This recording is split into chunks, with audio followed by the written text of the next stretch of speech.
உலகத்தமிழர் அனைவருக்கும் வணக்கம். இது உங்கள் தென்னகம். நான் உங்கள் விஷ்ணு. சட்டமன்றத்தில் நம்ம மரியாதைக்குரிய மாண்புமிகு கனிமவளத்துறை அமைச்சர் டி.கே. பிரபு அவர்கள் ஒரு விஷயத்தை குறிப்பிட்டு பேசியிருந்தாரு. அது மிகப்பெரிய ஒரு வைரலாக மாறி இருக்கு. இப்போ அதனால தான் நம்ம பேச வந்துருவோம். இல்லாட்டா பேச முடியலன்னா இல்லாட்டா பேசியிருப்போம், வேற ஏதாவது ஒரு செய்தி பேசியிருப்போம். எல்லாரும் இது குறிப்பிட்டு பேசிட்டு இருக்கிறதுனால இந்த செய்தி தொடர்ச்சியாக பரவுறதுனால இதை பற்றி பேசி தாவக அரசிற்கு நம்ம சில கோரிக்கைகளை வைக்க வேண்டியிருக்கு. அதற்காக தான் முதல்ல இந்த பதிவுங்க. என்ன பேசியிருந்தார் அமைச்சர் டி.கே. பிரபு? என்ன பேசியிருந்தாருன்னா, ஒரு கனிமவளத்துறை அமைச்சர்ல இது வரைக்கும் தமிழ்நாட்டில் ஆட்சி செய்த கட்சிகள், ஆட்சி பொறுப்பில் இருந்தவர்கள் இங்கே இப்படி மலையில காணாமக்கிட்டாங்க அப்படின்ற மாதிரி ஒரு குற்றச்சாட்டை வைக்கிறாப்புல. வழக்கொள்ளை அடிச்சிட்டாங்க அப்படின்ற மாதிரி சொல்றாப்புல. யாரை விட மாட்டோங்கிற மாதிரியும் பேசியிருக்காப்புல. இதற்கு முன்பாக விஜய் அவர்களும், தமிழ்நாட்டுடைய முதலமைச்சர் விஜய் அவர்களும் தொடமாட்டோம், தொட்டா விட மாட்டோங்கிற மாதிரிலாம் வசனம் பேசினாப்புல. அது வெறும் வசனமா போயிருமா அப்படிங்கிற ஒரு ஐயம் நமக்கு இருக்கிறது. அதனாலதான் அந்த காணொலி என்ன சொல்ல வரோம் அப்படின்னா, நீங்க விடமாட்டோம் ஏன் சொல்லிட்டே இருக்கீங்க? நடவடிக்கை எடுங்க. அமைச்சர் பிரபு அவர்கள்ட்ட நம்ம கேட்கறது, இந்த மாதிரி இது வரைக்கும் தமிழ்நாட்டில் வழக்கொள்ளை அடித்தவர்கள் எத்தனை பேர், எவ்வளவு அனுமதிக்கப்பட்டிருக்கிறது, எவ்வளவு கொள்ளடிச்சிருக்காங்க, அதை வச்சு என்னென்னலாம் பயன்பாடு செஞ்சிருக்காங்க, வெளிமாநிலங்களுக்கு ஏற்றுமதி செய்யப்பட்ட கனிம வளங்கள் எவ்வளவு, இது பற்றிய ஒரு ஆய்வை செய்து யாரு குற்றவாளி என்னங்கிறத நீங்களே பார்த்து, கொள்ளடிச்சிருக்காங்க தான் சொல்றீங்க, குற்றவாளிகளை பார்த்து விடாமல் நடவடிக்கை எடுங்க. ஏன் சொல்லிக்கிட்டே இருக்கீங்க? Sir DK. பிரபு சார் சொல்ற கேளுங்க சார், நீங்க விடக்கூடாது, நடவடிக்கை எடுக்கணும். அது மட்டும் இல்லாமல் அது தமிழ்நாட்டுக்கு இப்போ வழக்கொள்ளை அடிக்கிறாங்க அப்படின்னா, ஒரு மலையை உடைக்கிறாங்க அப்படின்னா, அந்த மலையை உடைச்சதுல இருந்து தமிழ்நாட்டுக்கு எவ்வளவு அதை பயன்படுத்தியிருக்காங்க அப்படிங்கிறத நம்ம பார்க்கணும். அது நீங்களே ஆய்வு எடுக்கலாம். தமிழ்நாட்டுக்கு இவ்வளோ உடைச்சி ரோடு போட்டிருக்கோம், பள்ளிக்கூடங்களை கட்டியிருக்கோம், இந்த மாதிரி மருத்துவமனைகள் கட்டியிருக்கோம், பயன்பாடுன்னு இருக்கும்ல, அதுங்கிறத நீங்க பார்க்கணும். ஏன்னா திமுக காரங்களை பொறுத்த வரைக்குமே இப்போ ஆத்து மணலை அள்ளி விற்கிறாங்க. நம்ம திமுக ஆட்சி காலத்தில் குறை சொன்னோம்னு வச்சுங்களேன். இப்போ திமுக என்ன பண்ணுவாங்க, வீடு எப்படிங்க கட்டுறது? இப்போ நம்ம கேட்கக்கூடிய கேள்வி, தமிழ்நாட்டில் இருக்கக்கூடிய வளங்களை எடுத்து தமிழ்நாட்டு மக்களுக்கு மட்டும் தான் பயன்படுத்தப்பட்டதா அப்படிங்கிற கேள்வி இருக்குல்ல. அப்போ என்ன சொல்ல நார்மலைஸ் பண்ணுவாங்க இதை. அதாவது தமிழ்நாட்டு மக்கள் மட்டும் தான், தமிழ்நாட்டு மக்களுக்காக நான் பயன்படுத்தியிருக்கோம், வீடு கட்டியிருக்கோம், சாலை போட்டிருக்கோம் அப்படின்னு சொல்லி நிறைய இந்த திமுக ஊப்பிகள் எடுத்து பதிவு பண்ணுறதை நம்மளால் பார்க்க முடியுது. அதனால உண்மையிலேயே இதுக்கான தரவு என்ன நீங்க எடுங்க. நீங்க ஒரு டேட்டா எடுத்து இதை நீங்க அடுத்த கடத்தை கொண்டு போய் நடவடிக்கை எடுங்க. யாரு இதை வைத்து யார் தவறு செய்திருந்தாலும், யாரு இதை வச்சு முறைகேடு செஞ்சிருந்தாலும், டேட்டா போட்டிருந்தாலும், இப்போ இன்னொன்று தெரியுமா, இந்த கல்குவாரி மணல்குவாரி வச்சு சும்மா அப்படியே கல்குவாரிக்காரங்க சம்பாதிக்கிறாங்க, அப்படியே போகிறது கிடையாது. இந்த மணல் மாஃபியா இந்த மாதிரி குவாரிகளை வைத்து மிகப்பெரிய ஒரு நெட்வொர்க் இயங்குது. அது தவறான நெட்வொர்க் இயங்குது தெரியுமா. ஒரு குவாரி எதிர்த்து ஒருத்தவங்க போராடுறாங்க அப்படின்னா, நாம் தமிழ்ச்சிக்காரங்க போராடுறாங்க அப்படின்னா, அந்த போராட்டத்தை ஒடுக்குவதற்கு சில ரவுடி பசங்க அந்த ஒவ்வொரு குவாரிக்காரனும் வச்சிருப்பான். நம்ம பார்க்க செய்யறோம், ஏன்னா போராட்டங்களை நின்றுருக்கோம், மிரட்டுவான். இந்த மாதிரி மிகப்பெரிய ஒரு இல்லீகலான ஒரு தவறான ஒரு விஷயம் நடந்துட்டு இருக்கு. இதை பிரபு அவர்கள் தடுத்து நிறுத்துவாரா? இது வரைக்கும் நடந்தவர்கள், இது வரைக்கும் கனிம வளை கொள்ள அடித்தவர்கள் மீது நடவடிக்கை எடுப்பாருங்கிற அப்படி ஒரு கேள்வியாக இருக்கிறது. இந்த என்ன செய்வாங்க, இந்த குவாரிக்காரங்களாம் ஃபண்ட் பண்ணுவாங்க.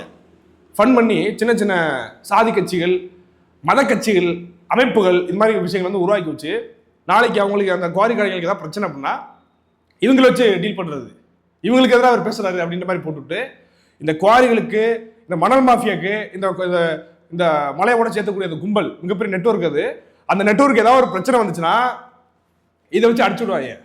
அப்போ இந்த மாதிரி மிகப்பெரிய ஒரு நெட்வொர்க் இயங்குது லீகலாக இயங்குது. லீகலாக வெளிப்படையாக தெரியுது உலகம் இருக்கும். அதுக்கு பின்னாடி மிகப்பெரிய ஒரு நெட்வொர்க் இருக்கும். அந்த நெட்வொர்க்கில் இருக்கக்கூடிய இந்த மாதிரி தவறாக இந்த விஷயத்தில், இந்த கனிமவள விஷயத்தில் முறைகேடு செய்தவர்கள், முறைகேடுனா கொடுக்கப்பட்ட அளவுன்னு ஒன்று இருக்கும், இவங்க எடுக்கப்பட்ட அளவுன்னு ஒன்று இருக்கும். கொடுக்கப்பட்ட அளவு எவ்வளவு, எடுக்கப்பட்ட அளவு எவ்வளவு, இது வரைக்கும் எடுத்தது எவ்வளவு, இவர்கள் மூலமா பலனடைஞ்சவங்க எத்தனை பேர், பேட்டா போட்டு இந்த மாதிரி அமைப்புலாம் இருக்காங்கல்ல, அந்த மாதிரி சொல்றேன் நான். இந்த மாதிரி பலனடைஞ்சவங்க எத்தனை பேர், திமுக ஊப்பிகளுக்கு நீங்க கவ்வா கொடுத்து அடிக்கணும் அப்படின்னா இந்த மாதிரி நீங்க தரவோடு எடுத்து நடவடிக்கை எடுத்தீங்கன்னா சிறப்பா இருக்கும் அப்படின்னு நம்ம அமைச்சர் டி.கே. பிரபு அவர்கள்ட்ட நான் ஒரு கோரிக்கையா வச்சுக்கிறேன். ஏன்னா தமிழ்நாட்டுடைய நலன் முக்கியம். அதே மாதிரி இனிமே எங்க ஆட்சியில் வழக்கொள்ளை போகாதுங்கிற உறுதியும் நீங்க தரணும். எங்க ஆட்சியில் யாராவது செய்தார்கள் அப்படின்னா அவர்கள் மீது பாரபட்சம் இல்லாமல் நடவடிக்கை எடுப்போம் அப்படிங்கிற மாதிரி உத்தரவாதத்தை நீங்கள் தர வேண்டும். ஒரு தமிழனாக, இந்த மண்ணின் மகனாக இந்த மண்ணை காக்க வேண்டியது உங்களுடைய கடமையும் கூட, விஜய் அவருடைய முதலமைச்சர் விஜய் அவருடைய கடமையும் கூட, அமைச்சராக இருக்கக்கூடிய டி.கே. பிரபு அவருடைய கடமையும் கூட, என்னுடைய கடமை கூட, நம்முடைய கடமையும் கூட. நம்முடைய வளங்கள் நம்முடைய மாநிலத்துக்கு மட்டும்தான் செலவு செய்யப்படுது. வளங்கள் எடுத்து இங்க மட்டும் தான் பயன்படுத்துறாங்களா சொல்லுங்க. பக்கத்தில் கேரளாவில் துறைமுகம் கட்டுறான், வெளிநாடுகளுக்கெல்லாம் ஏற்றுமதி செய்யக்கூடிய அந்த நிலை இருக்கிறது. இதெல்லாம் இல்லாம இது வரைக்கும் ஆட்சி செய்தவர்கள் சரியா இல்லை, இந்த மாதிரி தின்னுட்டான், மலையை உடைச்சிட்டான், மொத்தமாக காலி பண்ணி விட்டான் அப்படிங்கிறக்காக தான் அவங்களுக்கு மாற்றி ஓட்டு போட்டிருக்காங்க. நீங்க வந்தா சரியா இருப்பீங்க, மாற்றா இருப்பீங்க அப்படின்னு. அப்ப நீங்க கண்டுக்காம போயிடக்கூடாது. ஊப்பிகளுக்கு தக்க பாடம் கற்பிக்க வேண்டும் என்றால், நல்ல பதிலடி நீங்க கொடுக்க வேண்டும் என்றால், உங்களுடைய நடவடிக்கை மூலமாக கொடுங்க. முதல்வர் விஜய் அவர்கள் என்ன சொல்றாரு, என்னுடைய டேபிள்ல 3 ஃபைல் இருக்குங்கிறாரு. ஏன் 3 ஃபைல் இது சும்மா வச்சுட்டு இருக்காரு? எனக்கு ஒன்றும் புரியல. ஏன் ஃபைல் இருந்தால் நடவடிக்கை எடுத்துட்டு தானே? இதே நாம் தமிழர் கட்சி நேரம் அதிகாரத்துக்கு வந்துச்சுன்னா அண்ணன் சீமான் அவர் சும்மா விட்டுருப்பாங்களா? யோசிச்சு பாருங்க. அப்ப நீங்க இருக்கீங்க அப்படின்னா உங்களை யாருமே குறை சொல்ல முடியாத அளவுக்கு தரமான ஒரு ஆட்சி நீங்க கொடுக்கணும் அப்படின்னு மக்கள் மத்தியில் நீங்க நிறுவனம் அப்படின்னா நீங்க இந்த மாதிரி சில விஷயம் பண்ணி ஆகணும். ஃபைலை வச்சுட்டு சும்மா இருக்க வச்சிருக்கீங்க, பேசாதீங்க, நான் விட மாட்டேன்னு சொல்லாதீங்க, நடவடிக்கை எடுங்க. முதல்வன் படத்தில் எப்படி அர்ஜுன் சிவாப்புல அது மாதிரி நீங்க செய்யுங்க, முடிச்சு விட்டுருங்க. தப்பானவர்கள் சிக்கட்டும். இந்த தப்பான காசின் மூலமாக என்னென்ன சொத்து வாங்கி போட்டிருக்காங்க, எத்தனை குவாரிகள் இயங்குது, எத்தனை தவறான கும்பலை வழிநடத்திட்டு இருக்காங்க. கும்பல்லாம் அந்த மாதிரி கூலிப்படை நெட்வொர்க் இந்த மாதிரி வச்சிருக்காங்க. எல்லா ஒரு குவாரிக்காரன் போய் நம்ம இது பண்ணிட முடியாது. ஒரு குவாரியை முற்றிக்கிட்டு மூட போறோம் அப்படின்னு நம்ம போராட்டம் பண்ண முடியாது. ஆள் வச்சு மிரட்டும். அது மிரட்டக்கூடிய நபர்களுக்கு எவ்வளோ இது வரைக்கும் போயிருக்கு. இந்த குவாரிக்காரங்கிட்ட இருந்து இந்த மாதிரி மணல் மாஃபியாட்ட இருந்து இது வரைக்கும் வாங்கி தின்னு எத்தனை பேர் மொத்தமா எடுக்க முடியுமா முடியாதா? நினைச்சா எடுக்கலாம்.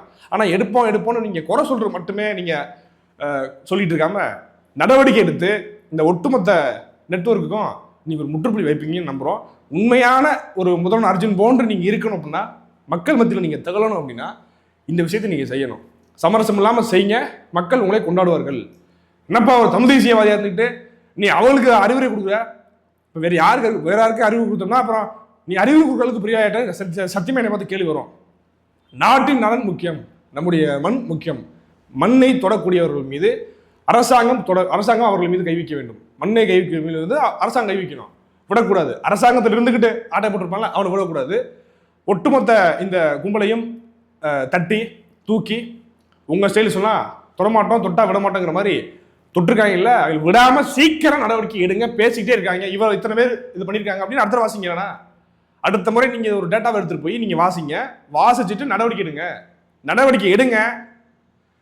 எதிரியாக இருந்தாலும் உங்களை வாழ்த்துவார்கள். அப்பதான் நீங்க தலைவனா மாறுவீங்க அப்படிங்கிற ஒரு கோரிக்கை நான் வச்சுக்கிறேங்க. இது எடுத்தீங்கன்னா மகிழ்ச்சியா இருக்கும் அப்படின்ட்டு சொல்லிட்டு உறவுகளை இதை பற்றி உங்களோட கருத்துங்களை சொல்லுங்க. திமுக காரனை பொறுத்த வரைக்கும் இந்த மண்ணின் மீது அக்கறையே இருக்காது அவனுக்கு. இந்த மண்ணின் மீது இந்த மக்கள் மீது அக்கறை இருக்காது. பேட்டா போடலாமா அதை மட்டும் தான் பார்ப்பான்.